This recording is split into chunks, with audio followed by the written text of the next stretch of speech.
సింధూర కాఫీ తీసుకురావడంతో చెంచలమ్మ గట్టిగా చాముండి అని అరుస్తుంది. ఏంటత్తమ్మా ఏంటి అని కంగారు పడుతూ చాముండి వస్తూ ఉంటుంది.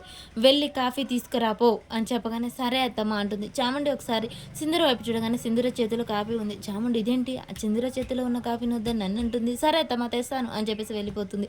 ఇక చెంచలమ్మ చాలా కోపంగా చూస్తూ ఉంటుంది. అత్తమ్మ నాతో మాట్లాడరా, నేను చేసిన తప్పేంటి అని సింధూర అడుగుతూ ఉంటుంది. స్వామీజీ చెప్పిన మాటలు గుర్తు, నీ ప్రేమ నీ కోడలి రాత మార్చలేవు అని స్వామీజీ మాటలు గుర్తు చేస్తుంది. ఇదిగో అత్తమ్మ కాఫీ తీసుకొచ్చాను తీసుకోండి అని చెప్పేసి అనగానే చెంచలమ్మ అలా చేతిలో పట్టుకొని ఇంకా సింధూర వైపు చూస్తుంది. చూడు చాముండి, ఇక నుంచి నా గదిలోకి ఎవ్వరూ రావడానికి వీల్లేదు నా పర్మిషన్ లేకుండా.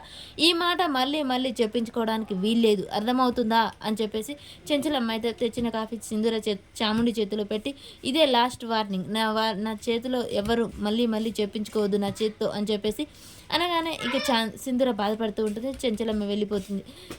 అర్థమైందా సింధూర, నువ్వు తెచ్చిన కాఫీ తాగకుండా నేను తెచ్చిన కాఫీ తాగుతుందంటే అత్తమ్మ నిన్ను ఎంతగానో ప్రేమించింది.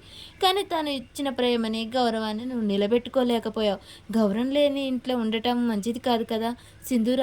వీలైనంత త్వరగా ఇంట్లో నుంచి వెళ్ళిపోతే నీకు పరువు మర్యాద గౌరవం, మా అత్తమ్మకు మనసు ప్రశాంతంగా ఉంటుంది.